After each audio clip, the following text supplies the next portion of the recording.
저는 여러분과 함께 영원한 세계가 있습니다, 이러한 제목으로 함께 은혜를 받으려고 합니다. 15세기에 스페인이 해양을 지배하고 있을 때에 그 스페인령 지브랄탈 해역에 이런 팻말이 하나 써 있었습니다. 라틴어로 네블루스 울트라, 이 너머에는 아무것도 없다 하는 그런 내용입니다. 그 당시에 해양을 지배하고 있던 스페인이나 유럽의 많은 사람들은 바로 그곳을 지구 끝으로 생각했습니다. 지구가 평평하다고 생각하니까 조금만 지나가면 툭 떨어져서 다시는 영원히 지구로 돌아오지 못한다고 생각했습니다. 거기를 마지막으로 생각을 했지요. 그런데 1492년 큰 사건이 발생합니다. 한 사람이 그 지브랄탈 해협을 넘어서 지구 끝을 용감하게 박차고 나갑니다. 그리고 저 건너편에 아무것도 없다고 생각한 지구 끝 미지의 세계에서 신대륙을 발견하게 됩니다. 이 사람이 바로 콜럼버스입니다. 끝인 줄 알았는데 그 너머에 또 다른 새로운 세계가 있었다는 것입니다. 오늘 우리가 객관적으로 생각할 때에 천국은 둘 중에 하나입니다. 있거나 없거나 반반이에요. 그렇죠? 네. 그래서 유명한 과학자 파스칼이 그의 저서 팡세에서 이렇게 이 얘기를 하고 있습니다. 천국, 이것을 포기하기에는 너무나 엄청난 도박이다. 그냥 우리가 포기해버리기에는 너무나 어마어마한 이것은 도박인 것이다. 설령 천국이 없어도 천국을 믿고 살아온 나에게는 별로 손해볼 것은 없다. 그러나 천국이 정말 존재한다면 준비만 했어도 갈 수 있는 그 천국, 그런데 그 천국을 내가 놓쳐버린다면 이것은 큰일이다. 이것을 놓쳐버리기에는, 이것은 그대로 지나치기에는 너무나 어마어마한 도박이다. 그러므로 나는 천국을 믿는다. 이 파스칼은 성경을 통달할 정도로 아주 신앙이 좋은 사람이에요. 그런데 이분이 젊을 때에 예수 믿은 사람은 아니에요. 그가 예수 믿게 된 결정적 동기가 있어요. 젊은 시절 어느 날 친구들과 함께 파티를 하고 술에 취해서 마차에 자기의 몸을 얹고 그 파리에 있는 세느강을 건너고 있을 때에 그만 이 마차가 세느강 난간을 들어받고 떨어지게 되었어요. 그래서 그 굴러 떨어지는 마차 밑에 이 파스칼이 그냥 깔려서 죽어가고 있습니다. 그때 파스칼은 나는 이렇게 죽는구나 라고 생각하면서 유유히 흐르는 그 세느강을 바라보면서 자기에게 이렇게 질문을 했답니다. 파스칼, 도대체 인간이 무엇이냐? 도대체 너는 죽음 앞에서 너는 어떤 존재냐? 내가 천재라고 하는 그 자랑이 무슨 의미가 있느냐? 죽음 앞에 서 있는 너의 명성, 너의 그 젊음, 넘치는 기대감, 그것이 무슨 의미가 있다는 말이냐? 스스로 자기에게 질문하면서 그 질문에 답할 수가 없더라는 것입니다. 왜? 너무 초라한 것입니다. 너무나 유한한 존재, 아무것도 아니더라는 것입니다.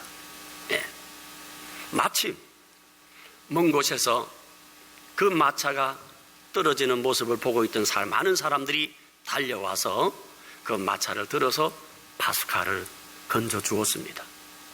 그리고 그는 그때부터 고민하기 시작합니다. 그러다가 술 취하고 방탕하던 자기의 삶을 청산하고 예수님을 영접해서 제2의 인생을 살게 된 것입니다. 이렇게 그가 회심해서 쓴 책이 바로 팡세라고 하는 명상록이지요. 오늘 본문을 기록한 사도 바울 역시 위대한 사람입니다.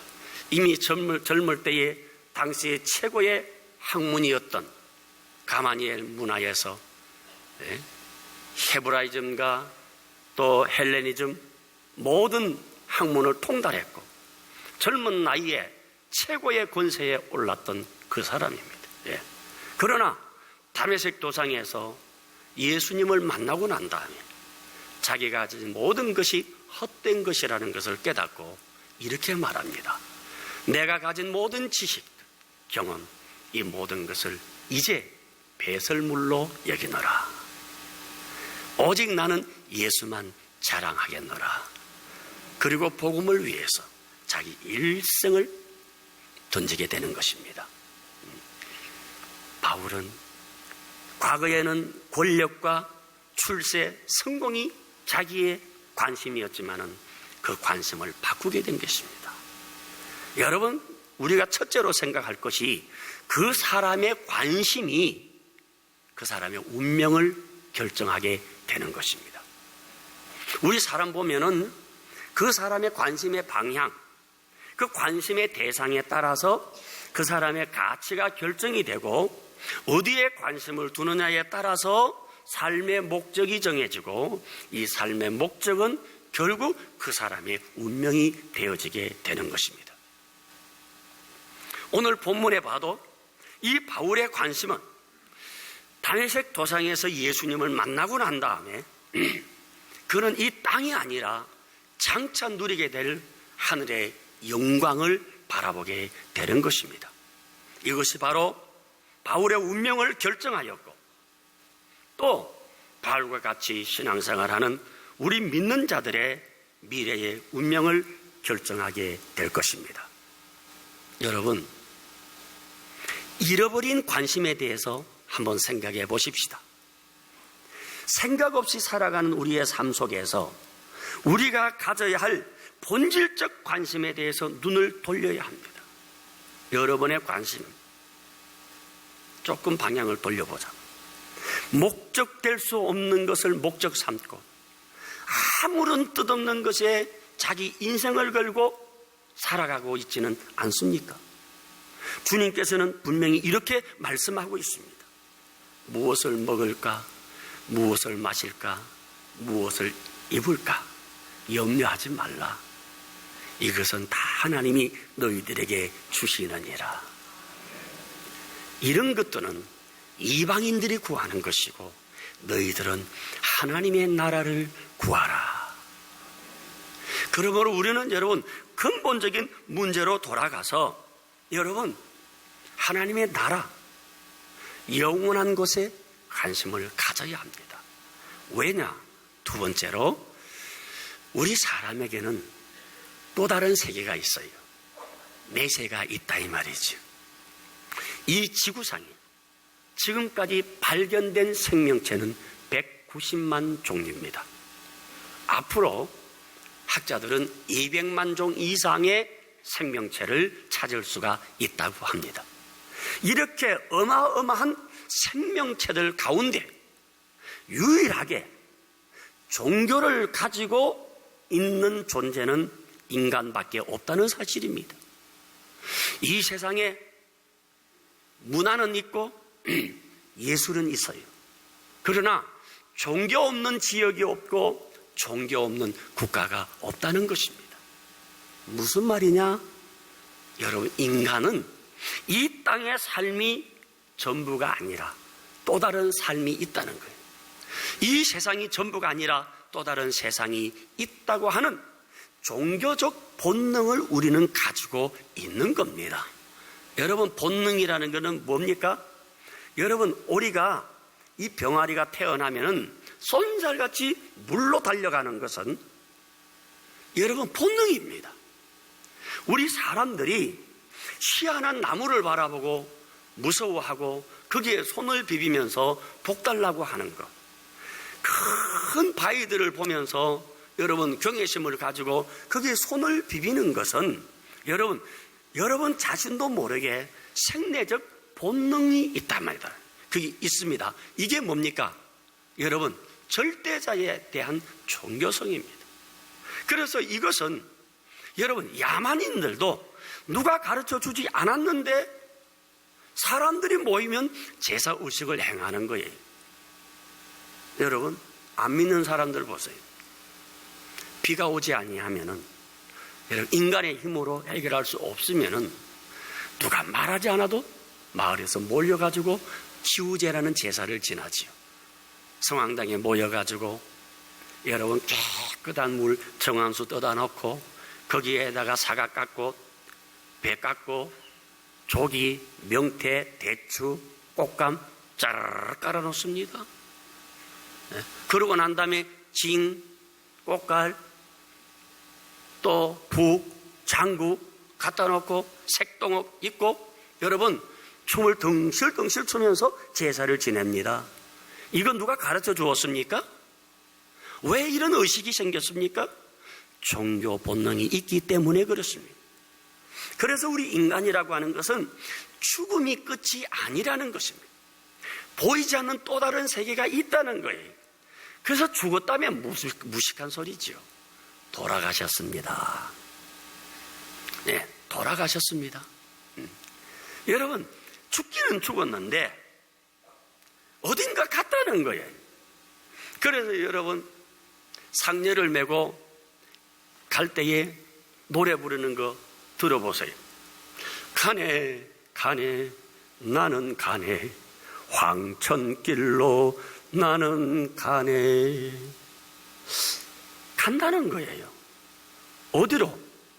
황천길로 간다는 거예요. 네. 여러분, 그러면 분명히 우리 인간은 여러분 어딘가 간다는 거예요. 사라지는 것이 아니라는 거예요. 그러면 저 세계를 간다면은 좋은 세계로 가야 되지 않겠습니까? 무엇으로 갑니까? 인공위성 타고 갑니까? 돈 가지고 갑니까? 여러분, 돈으로도 못 가요. 여러분, 거기에는 여러분 믿음으로만 가는 줄로 믿습니다. 할렐루야. 그래서 우리가 찬송가에도 돌아갈래 고향 하늘나라, 요한복음 12장 1절에 너희는 마음에 근심하지 말라. 하나님을 믿으니 또 나를 믿으라. 내 아버지 집에는 있을 곳이 많도다. 그렇기 때문에 주님께서는 우리에게 분명하게 말씀하시기를 천국이 있으므로 근심하지 말라고 말씀하신 것입니다. 16절에 보면은 이런 말씀이 있습니다. 그러므로 우리가 낙심하지 아니하노니 우리의 겉사람은 낡아지나 우리의 속사람은 날로 새로워지도다.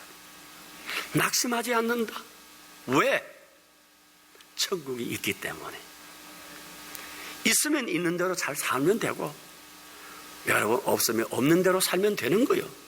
그것 때문에 낙심하지 않는 거예요. 믿습니까? 예? 땅의 것에 대해서 너무 마음에 두지 않는 겁니다. 아무리 꽃단장을 해도 시들어가는 것 막을 수 없어요. 솔직한 말로 여러분 거울 앞에서 흰머리 뽑기 시작하면은 처량한 신세입니다. 예. 의학적으로 여자는 24세, 남자는 26세부터 늙어가는 겁니다. 그렇다면은 여기 계시는 여러분들은 다 묽었어요. 네. 이미 여러분들은 사양길에 접어든 것입니다. 여러분이 늙어간다고 하는 이 문제 너무 집착하지 마세요. 집착하면 비참한 거예요. 자연스럽게 받아들였어요. 주름도 자연스럽게 받아들였어요. 주름 안 가려고 호호호 하고 땡기지 마시고. 그런다고 새로워지는 것 아닙니다. 쓸데없는 생각하지 마시기를 바랍니다. 사람은 여러분 늙게 마련이고 때가 되면 죽게 마련인 것입니다. 그러나 오늘 말씀처럼 우리 믿는 사람들에게 그 사람은 낡아지지만 우리 속 사람은 날로 날로 새로워지게 되는 것입니다. 여러분, 오늘 말씀을 우리가 가만히 생각해 보면은 여러분 그렇습니다. 영원한 세계가 있다는 거예요. 죽음은 반드시 옵니다. 건강하다고 안 죽습니까? 여러분, 병들었다고 안 죽습니까? 누구에게나 찾아봐요. 생명 있는 모든 존재, 땅속에 있는 풀벌레까지 죽음은 찾아오게 된다는 것입니다. 그렇다면 이 죽음이 뭐냐? 이 죽음이 뭡니까? 어느 만단가의 얘기처럼 그저 우연히 왔다가 우연히 가는 것이 우리 인생입니까? 그렇게 여러분 믿습니까? 여러분 그렇지 않습니다. 1차 대전 당시에 여러분 미국 아틀란타에 제일교회라는 교회가 있었어요. 거기에 맥도날 변호사라는 그 부부가 있었는데 그 맥도날 변호사의 부인이 그 제일교회 대학부 학생들을 가르치는 교사였습니다. 어느 날 성경 공부를 하는데 대학생들이 모여가지고 갑론을박을 합니다. 아니 하나님이 살아계신다면 이렇게 악이 범람하고 전쟁이 끊임없고 왜 이렇게 이 세상이 이렇게 어려운가? 하나님이 계신다면 이럴 수가 있느냐? 한 학생이 일어나서 이 얘기를 하는 거예요. 그러니까 어떤 학생이 뿔떡 일어나더니 그렇지 않다고. 하나님은 계시지만은 역사 밖에서 인간의 하는 일을 이렇게 바라보고 계시고 나중에 심판하시지. 막 그러면서 이 얘기를 하는 거예요. 그러니까 한 학생이 이 맥도날 부인에게 선생님 이 부분에 대해서 좀 설명을 해 주시죠. 그렇게 얘기했습니다. 그때 이 맥도날 부인이 자기 아들의 얘기를 합니다. 오래전에 나에게 귀한 외아들이 하나 있었지. 그런데 이 외아들이 12살 때에 그만 소아 당뇨병으로 죽게 되었어. 병원에 있을 때에 나는 엄마로서 이 어린 이 아들에게 위로하기 위해서 많은 이 얘기들도 해주고 많은 영웅들이 왔다가 가는 것도 이 얘기를 해주면서 이 아이를 위로하고 있을 때에 갑자기 우리 아들이 나에게 질문을 했어. 엄마, 죽음이 뭐야? 엄마가 깜짝 놀란 거예요. 아이가 지금 점점 자기의 생명의 불꽃이 꺼져간다고 하는 그런 것을 느끼는 이 아이가 심각하게 엄마, 죽음이 뭐야? 그렇게 묻는 거예요. 순간적으로 당황한 이 맥도날 부인이 이제는 밖으로 나왔어요. 병실 밖으로 나와가지고서 눈물을 흘리면서 하나님 앞에 기도합니다. 하나님, 이 아들의 심각한 질문에 대해서 내가 뭐라고 대답을 해주어야 합니까? 죽어가는 내 아들이 죽음에 대해서 묻고 있는데 하나님 내가 뭐라고 대답해 주어야 됩니까? 하고 기도하는데 하나님이 응답을 주었어요. 그래서 달려 들어가가지고 테니스 너 뭐라고 했지? 엄마 내가 죽음에 대해서 물었잖아. 그때 이 맥도날 부인이 이렇게 얘기를 했어요. 그거 테니스야 너 건강할 때에 친구들하고 열심히 밖에서 놀다가 집에 들어와서는 피곤해가지고서 저녁도 안 먹고 엄마 옆에서 너 잠들었지? 그런 적이 기억나니? 기억나 엄마. 그런데 아침에 어디였어? 엄마 옆이었어? 네 방이었어? 내 침대였는데? 왜 그런 줄 알아? 에이, 아빠가 나를 안아서 내 방에 옮겼겠지. 바로 그거야.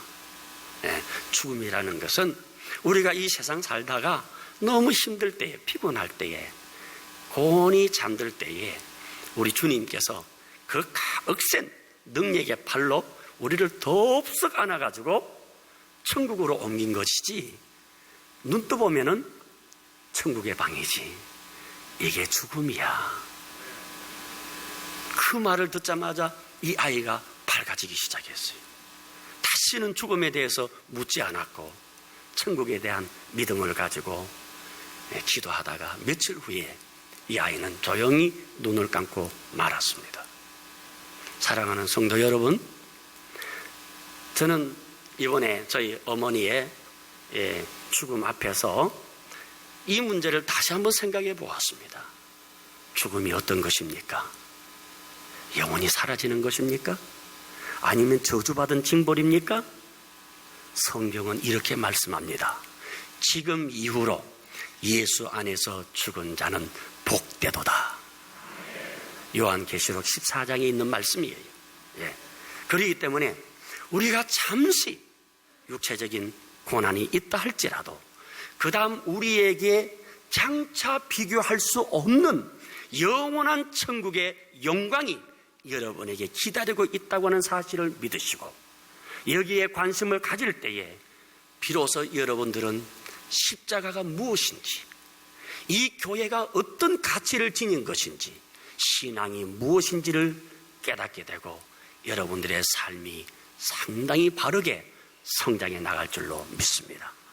오늘 말씀처럼 여러분 보이는 것만을 위해서 살아가는 인생이 아니라 보이지 않는 세계도 있다는 것을 알고, 보이는 것은 잠깐이요 보이지 않는 것은 영원함이라, 이 말씀이 여러분 심령 속에 깊이 새겨져서 믿음의 주인공들이 되기를 주의 이름으로 축원합니다. 기도하십시다.